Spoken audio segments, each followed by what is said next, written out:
I'm Brandi Kruse, and this is Politics Unpacked. Politics Unpacked is brought to you in partnership with our friends at Future 42, making Washington a place for all to prosper. Sign up for their newsletter at future42.org. Welcome to Politics Unpacked. It was a major week in the legislative session in Olympia because this was House of Origin cutoff week, and that meant that by 5 p.m. on Wednesday evening, had bills not moved out of their House of Origin, so either the House or the Senate, then they would be dead for the session unless they had some sort of major budgetary tie. And there were quite a few criminal justice bills that didn't get out of their House of Origin and therefore will likely no longer be considered this session, including House Bills 1125 and 1178. 1125 had to do with judicial discretion. It would have allowed judges a lot of leeway to be able to end lengthy prison sentences early in the so-called interest of justice. So while it passed out of the Public Safety Committee, it did not end up getting a vote on the floor.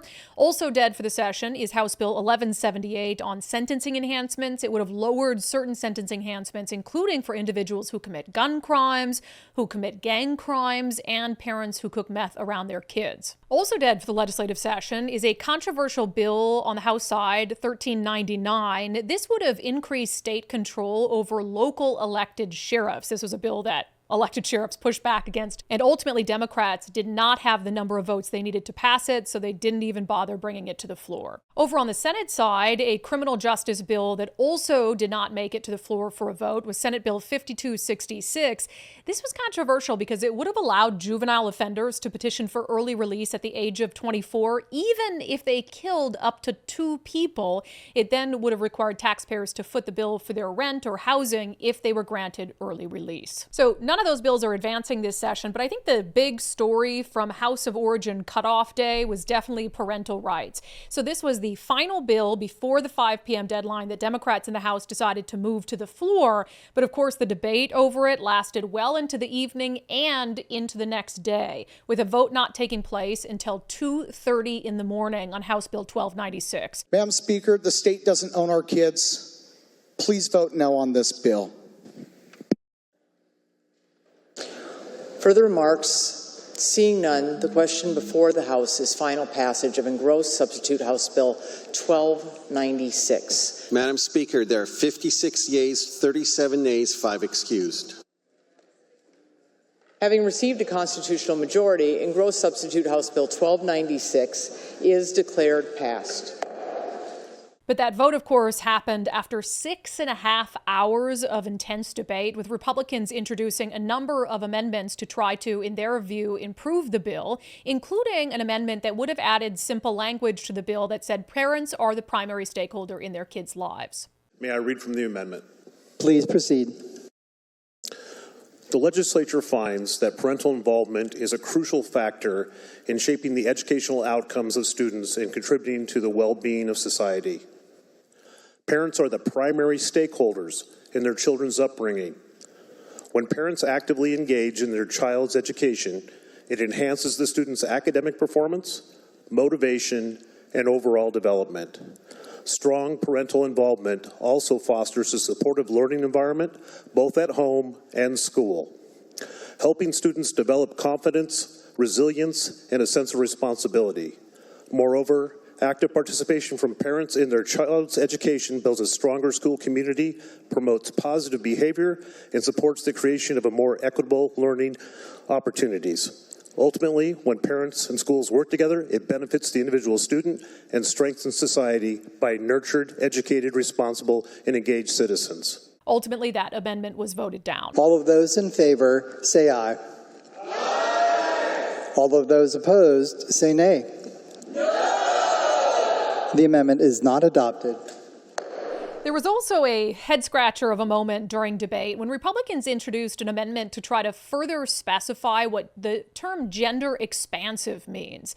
State Representative Jim Walsh said right now what that term means isn't exactly clear in state law, and he said they should further define it to specify that gender expansive does not include when a kid might identify as something other than a human being. Some children consider their gender identity to include non-human characteristics, that their notion of gender includes animal characteristics, a dog or a cat. And so what this amendment does is it narrows this definition of gender expansive expression to human gender. But State Rep Brandi Donahue, who's a Democrat, said if they pass that amendment, it might discriminate against children like hers. I think we've talked before about my son. He is autistic with selective mutism, and communication's really hard for him. One of the things that makes it a lot easier is when he doesn't have to use words. And when he's happy and he greets me, sometimes he'll be wagging his imaginary tail. Or he'll growl when he's unhappy. Ultimately, Democrats rejected that amendment as well. So House Bill 1296 will be moving over to the Senate. Remember, there's already a matching Senate bill. They're very similar. Senate Bill 5181 that has been awaiting some sort of movement on the House side. So it's unclear which of the two bills Democrats want to eventually move ahead with and maybe send to the governor's desk for a signature. If they do that and the governor signs one of the bills, Let's Go Washington, which ran the initial parental rights initiative, has already said it will run another initiative to repeal whatever Democrats pass this year. Another bill that didn't make the House of Origin cutoff was a bill that had bipartisan support that would have added some checks on a governor's emergency power. This was a bill that had the support of Governor Bob Ferguson and really came about after the pandemic when former Governor Jay Inslee had the state in a state of emergency for 975 days. But just because the bill didn't make the House of Origin cutoff doesn't mean that there won't be changes to emergency powers. Governor Bob Ferguson said this week that he himself will put limitations on his own emergency power in lieu of a bill being passed. He wrote on X, despite lawmakers on both sides of the aisle engaging in good faith negotiation, it's clear that the legislature will not adopt bipartisan legislation to place reasonable limits on the governor's emergency powers. He said reform is necessary to protect Washingtonians in times of emergency while ensuring an appropriate balance between the branches of government.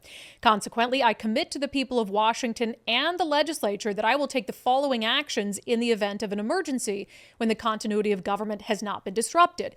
He said if he declares a state of emergency that lasts longer than 60 days while the legislature is not in session, he'll terminate that emergency or any order arising from it if 3 leaders of the 4 legislative caucuses write to him requesting that action, and if a state of emergency has been in place for longer than 120 days while the legislature is not in session.